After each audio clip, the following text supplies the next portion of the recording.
भगवान कृष्ण ने कैसे भीम, अर्जुन, नकुल और सहदेव को कलयुग कैसे होने वाला है ये समझाया।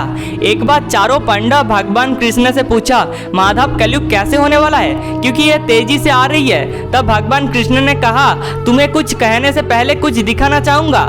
जिसके बाद उन्होंने चारों दिशाओं में चारों तीर चलाया।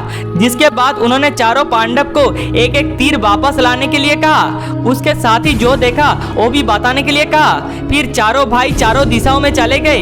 अर्जुन पहला तीर को ढूंढ लिया, लेकिन साथ ही उन्हें एक मीठी आवाज सुनाई दी। अर्जुन देखा कि एक कोयल मधुर गीत गा रही है, लेकिन साथ ही वो एक जिंदा खरगोश भी खा रही है। ये देखकर अर्जुन चौंक गया और तीर को लेकर जल्दी भगवान कृष्ण के पास लौट आया। दूसरे तीर के खोज में भीम जब गए तब वो देखा कि तीर एक ऐसा स्थान पर है जहाँ चारों कुआं बीच वाले कुएं को घेर रखा है, लेकिन जहाँ चारों बाहरी कुआं ताजे पानी से भरा हुआ था, वही बीच वाली कुआं पूरी तरह से खाली था।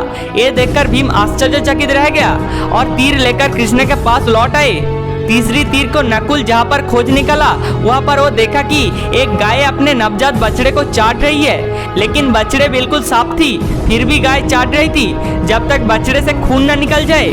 नकुल आश्चर्य थी इस बात की कि गाय जैसा धार्मिक और शांत प्राणी अपने नवजात संतान के साथ ऐसे कैसे कर सकता है। फिर वो तीर लेकर लौट आया। चौथी तीर को सहदेव एक पहाड़ के पास ढूंढ निकला, जहाँ पर वो देखा कि एक बड़ी सी चट्टान नीचे की तरफ तेजी से आ रही थी और अपने रास्ते में आए सभी चीजों को चूर चूर कर रही थी। लेकिन उस बड़ी सी चट्टान एक छोटी और दुर्बल पेड़ से थम गया।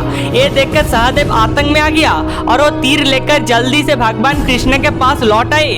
उसके बाद जब सभी तीर लेकर भगवान कृष्ण के पास एकत्रित हुआ, तब सभी भगवान कृष्ण से अनुरोध किया कि उन्होंने जो जो देखा उसके पहलियां समझाने के लिए। तब भगवान कृष्ण मुस्कुराए और कलयुग के रहस्य के बारे में बताने लगे।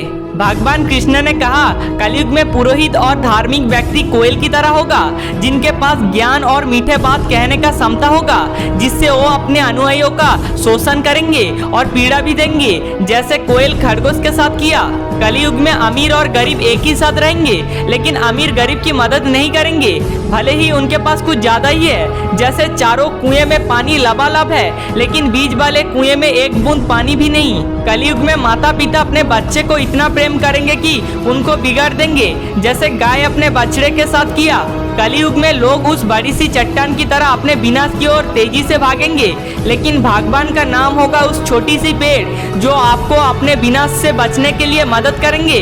और इसी तरह भगवान कृष्ण ने चारों तीर के मदद से कलयुग में क्या होने वाला है ये पांडवों को पहले ही बता दिया।